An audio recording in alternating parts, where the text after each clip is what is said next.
नमस्कार मित्रांनो, MPSC combine teaching या चॅनलमध्ये आपल्या सर्वांचं हार्दिक स्वागत आहे।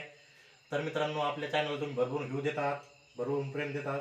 तर तत्पूर्वी आजचा आपला टॉपिक आहे 75 वर्ष पूर्ण झालेल्या घटना आहे अर्थशास्त्रातील, ज्यांच्या इयरला 75 वर्ष पूर्ण झाले त्यातील घटना आज आपण बघणार आहोत अर्थशास्त्रामधील। तर मित्रांनो, राष्ट्रीय उत्पन्न समिती, पुणे विद्यापीठ स्थापना, RBI राष्ट्रीयकरण, पहिले अवमूल्यन आणि बँकिंग विनिमय कायदा या टॉपिकवर आपण 75 वर्ष पूर्ण झाल्यामुळे व्हिडिओ काढत आहे। तत्पूर्वी लगे आपण बघू शकता इकॉनॉमीमधील आपल्याला कंबाईन MP साठी उपयुक्त जो टॉपिक आहे राष्ट्रीय उत्पन्न समिती, याला 75 वर्ष पूर्ण झालेले आहे 2025 नोव्हेंबरपर्यंतसाठी। तर मित्रांनो बघू शकता, राष्ट्रीय उत्पन्न समिती स्थापना झालेली 4 ऑगस्ट 1949 मध्ये। त्याचे अध्यक्ष होते PC महालनोबिस, सदस्य होते DR गाडगीळ आणि VK आर्यराव।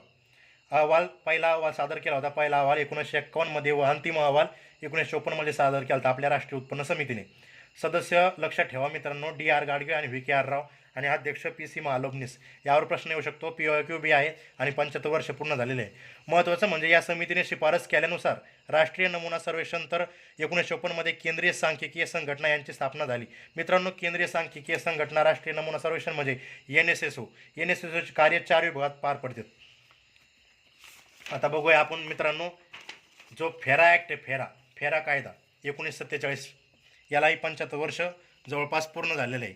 फेरा ॲक्ट, FRBM, फेमा या इत्यादी जे कायदे आहे इतिहासातील जे अर्थशास्त्रातील आहे त्यावर नेहमी हमखास प्रश्न येतो आणि FRBM तर आयोगाचा फार आवडता टॉपिक आहे। तर उद्देश बघू शकता आपल्या फेरा ॲक्ट 1947चा भारतातील परकीय कंपन्यांचे व्यवहाराचे नियंत्रण करणे। ज्या भारतात ज्या आपल्या परकीय कंपन्या आहे, समजा इतर देशातील आपल्या भारतात ज्या आलेल्या कंपन्या आहे त्याच्या परकीय कंपन्या, त्याचं व्यवहार नियंत्रण कसं, विचार विनिमय कसे चालतात त्याच्यावर नियंत्रण ठेवणे हे फेरा ॲक्टचं उद्दिष्ट आहे। फेरा ॲक्ट 1973 उद्देश भारतातील परकीय चलन साठ्यांचे संवर्धन करणे। भारतीय जो परकीय साठा आहे चलनाचा त्याच्यावर नियंत्रण नियमन राहण्यासाठी या फेरा ॲक्ट आणलेला आहे। तर फेमा बघू शकतात, फेमा कायदा उद्देश परकीय व्यापार व चलन व्यवहार सुलभ करून भारतात परकीय चलन बाजाराचा विकास करणे, घडवून आणणे। हे बघा मित्रांनो, फेमा जो 1999चा कायदा आहे तो परकीय व्यापार व चलन व्यवहार सुलभ करतात आणि भारतात परकीय चलन बाजाराचा विकास करतात, हा फेमा कायद्याचं उद्दिष्ट आहे। मित्रांनो, फेमा कायद्याला 75 वर्ष पूर्ण नाही झाले, पण फेरा ॲक्ट नंतर फेमा ॲक्ट काय असतो हे तुम्हाला समजावं यासाठी फेमा ॲक्ट मी तुम्हाला दिलेला आहे। तर रुपयाचे जे अवमूल्यन असतं, तर पहिलं अवमूल्यन कधी झालं, उद्देश काय असतो, अवमूल्यन केल्यानं आपला फायदा काय होतो आपल्या इकॉनॉमीमध्ये, आयात कमी करून निर्यात वाढते आणि परकीय लोकांना भारतीय वस्तू स्वस्त वाटायला लागतात आणि त्यामुळे निर्यात जास्त वाढते। याच्यात होत काय नाही, रुपयाचं अवमूल्यन केलं की मग निर्यात वाढते आणि निर्यात वाढल्यामुळे लोकांना वस्तू स्वस्त वाटायला लागतात, हा याचा मागचा उद्देश आहे। तर वर्ष 1949 मध्ये 30.5% रुपयाचं अवमूल्यन झालं। चलन USA अमेरिका डॉलर, अर्थमंत्री जेव्हा जॉन मथाई होतात आणि कारणे राष्ट्रकुल देशामुळे। 1966 मध्ये 36.5% झालं अवमूल्यन, चलन USA डॉलर हार्ड करन्सी होती आणि अर्थमंत्री होते सचिन चौधरी आणि भारत चीन युद्ध झालं त्यामुळे 1966चं अवमूल्यन झालं। भारत चीन युद्धाचं अवमूल्यन सचिन चौधरी अर्थमंत्री होते, लक्षात ठेवा।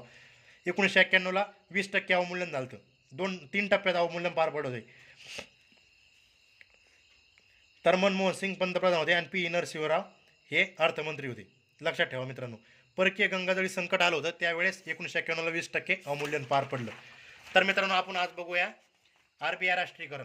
RBI आपली भारताची मध्यवर्ती बँक, सर्वांना माहीत आहे। IMची जागा मध्यवर्ती बँकेने घेतली, IMF होती, त्याचं रूपांतर RBI राष्ट्रीयकरण झालं। भारत 1913 मध्ये चेंबरलिन आयोग आला होता, 1913 मध्ये चेंबरलिन आयोग आला।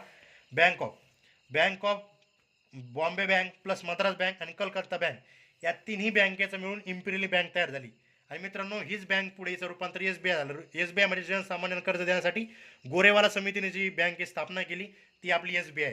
याचं रूपांतर आपलं RBIचं राष्ट्रीयकरण झालं, म्हणजे RBI मध्ये रूपांतर झालं। 5 जुलै 1955 मध्ये SBIचं रूपांतर जनसामान्यांना कर्ज देण्यासाठी केलं। SBIचं रूपांतर कधी झालं मित्रांनो, प्रश्न येऊ शकतो, 5 जुलै 1955ला झालेला आहे। 1926 रॉयल कमिशन, हिल्टन कमिशन आणि रॉयल कमिशन 1926ला बसली होती आणि BR आंबेडकर हे तिथे अध्यक्ष होते। RBI 1934 ॲक्ट आला, 1 एप्रिल 1935ला RBIची आपली स्थापना झाली। भाग भांडवल तेव्हा सुरुवातीला 5 कोटी होते, याच्यावर लक्ष ठेवा मित्रांनो, हे चारही मध्ये तुम्हाला पाठ असू दे। पहिले गव्हर्नर ऑसबॉर्न ॲकल स्मिथ होते आणि पहिले भारतीय गव्हर्नर CT देशमुख होते। हे लक्षात ठेवा मित्रांनो. पहिले गव्हर्नर ॲज बॉर्न नाही, पण पहिले भारतीय गव्हर्नर कोण आहे? C D Deshmukh. तुम्ही कन्फ्यूज होऊ शकता, पहिले गव्हर्नर तुम्ही हा पर्याय आणू शकता, पण विचारलं जर तुम्हाला प्रश्न नीट वाचा आणि उत्तर द्या. पहिले भारतीय गव्हर्नर सी डी देशमुख होते. त्यांचा कार्यकाळ मित्रांनो सी डी देशमुख यांचा 1943 ते 1949 होता. तर सर्वाधिक कालावधीसाठी बेनगल रामराव यांना ओळखलं जातं. जर RBIचे सर्वाधिक जर कोण राहिले असेल तर अध्यक्ष, तर सर्वाधिक कालासाठी बेनगल रामराव राहिलेले 1949 ते 1957, म्हणजे 7.5 इयर जवळपास, म्हणजे आठ वर्ष ते जवळपास बेनगल रामराव आपले कालावधीसाठी RBIचे अध्यक्ष राहिलेले आहे. म्हणजे अध्यक्ष म्हणजे तोच गव्हर्नर म्हणायचे मला. सर्वाधिक कालावधी बेनगल रामरावाचा आहे गव्हर्नरपदी. तर 23वे गव्हर्नर आपले रघुराम राजन होते, 24वे आपले उर्जित पटेल आणि 25वे शक्तिकांत दास. तर RBI राष्ट्रीयकरण 1 जानेवारी 1949ला सार्वजनिक मालकी हस्तांतरण कायदा 1948च्या आधारे केलं. जर RBIचं राष्ट्रीयकरण मित्रांनो 1 जानेवारी 1949ला केलं, तारीख लक्षात ठेवा. आणि सार्वजनिक मालकी हस्तांतरण कायदा जो आहे 1948चा, त्या आधाराने आपल्या RBIचं राष्ट्रीयकरण केलं. धन्यवाद. तर मित्रांनो, कसा वाटला आजचा व्हिडिओ घेऊ द्या, प्रेम द्या, सबस्क्राईब करा, शेअर करा. आणि अशा युवा अनुभव मला जो अनुभव आहे 75 वर्ष पूर्ण झालेल्या इकॉनॉमीमधील ज्या घटना आहे, हे मी तुमच्यापर्यंत माझ्या ज्ञानाद्वारे पोहोचवले आहे. शॉर्ट बट स्वीट एकदम माहिती आहे. तुम्हाला जर काही अडचण आलीच तर मी डिस्क्रिप्शनमध्ये माझा नंबर देईल, त्या नंबरवर मला फोन करून विचारू शकता. आणि तुमचाही तुम्हाला काही अनुभव असेल तर मला शेअर करू शकता, जेणेकरून आपल्या दोघांचा अनुभव बळकट होईल आणि आपण परीक्षा लवकर क्रॅक करू. धन्यवाद.